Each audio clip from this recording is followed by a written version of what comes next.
ಕೌಟುಂಬಿಕ ತೊಂದರೆಗೆ ಸಿಲುಕಿದ್ದ ಮಹಿಳೆಯೊಬ್ಬರಿಗೆ ಸಕಲ ಸೌಖ್ಯ ಸಿಗುವಂತೆ ಮಾಡುವುದಾಗಿ ನಂಬಿಸಿ ಕೇರಳದ ಪೆರುಂಗೊಟ್ಟುಕಾರ ದೇವಾಲಯದ ಹೆಸರಿನಲ್ಲಿ ಕಾಡಿಗೆ ಕರೆದೊಯ್ದು ನಾನಾ ಬಗೆಯ ವಂಚನೆ ಸಂಬಂಧ ಒಂದು ಬಂಧನವಾಗಿದೆ. ಬೆಂಗಳೂರಿನ 2 ಮಕ್ಕಳ ತಾಯಿಗೆ 2016ರಲ್ಲಿ ಗಂಡ ಸತ್ತ ಮೇಲೆ ಮನೆ ತಕರಾರು, ಕೋರ್ಟು ಕಟ್ಲೆ ಇತ್ಯಾದಿ ಕಾಡಿತ್ತು.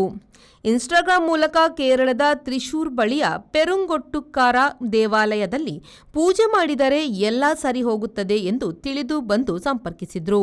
ದೇವಾಲಯಕ್ಕೆ ಹೋದ ಮೇಲೆ ಕಾಡಿನಲ್ಲಿ ಪೂಜೆ ಮಾಡಿ ಮಂತ್ರವೆಲ್ಲ ಆಗಬೇಕು ಎಂದು ಕರೆದೊಯ್ದು ಲೈಂಗಿಕ ಕಿರುಕುಳ ನೀಡಿದ್ರು. ದುಡ್ಡಿನ ಗಂಟು ಪಡೆದುದಲ್ಲದೆ ಕಾಡಿನಲ್ಲಿ ಪೂಜೆಯ ಹೆಸರಿನಲ್ಲಿ ನಗ್ನ ಚಿತ್ರೀಕರಣ, ಬ್ಲ್ಯಾಕ್ ಮೇಲ್ ಮಾಡಿದ್ದಾಗಿ ದೂರಲಾಗಿದೆ.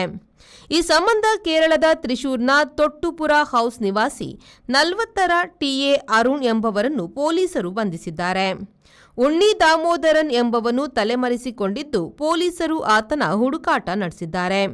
ಬೆಂಗಳೂರಿಗೆ ಹಿಂತಿರುಗಿದ ಮೇಲೆ ಹಲವು ಬಾರಿ ವಾಟ್ಸ್ಆಪ್ ಕರೆ ಮಾಡಿದ ಆರೋಪಿಗಳು ಬತ್ತಲಾಗುವುದು ವಿಶೇಷ ಪೂಜೆಯ ಕ್ರಮ, ನಾವು ಹೇಳಿದಂತೆ ಕೇಳದಿದ್ದರೆ ನಿನ್ನ ಮಕ್ಕಳಿಗೆ ಕೆಡುಕಾಗುತ್ತದೆ ಎಂಬಿತ್ಯಾದಿಯಾಗಿ ಹೆದರಿಸತೊಡಗಿದ್ರು.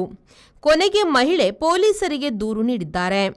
ಬೆಂಗಳೂರಿನ ಬೆಳ್ಳಂದೂರು ಠಾಣೆಯಲ್ಲಿ ಎಫ್ಐಆರ್ ದಾಖಲಾಗಿದ್ದು ತನಿಖೆ ನಡೆದಿದೆ.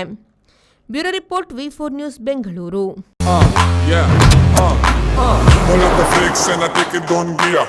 Pull up the hands and I feel no fear. I digga don, I sicka don. Take it on the row and the show and the pull up the flicks and Volkswagen Virtus, German engineered for unmatched safety. Volkswagen Mangalore, Airport Road, Yeyadi, Mangalore. Volkswagen.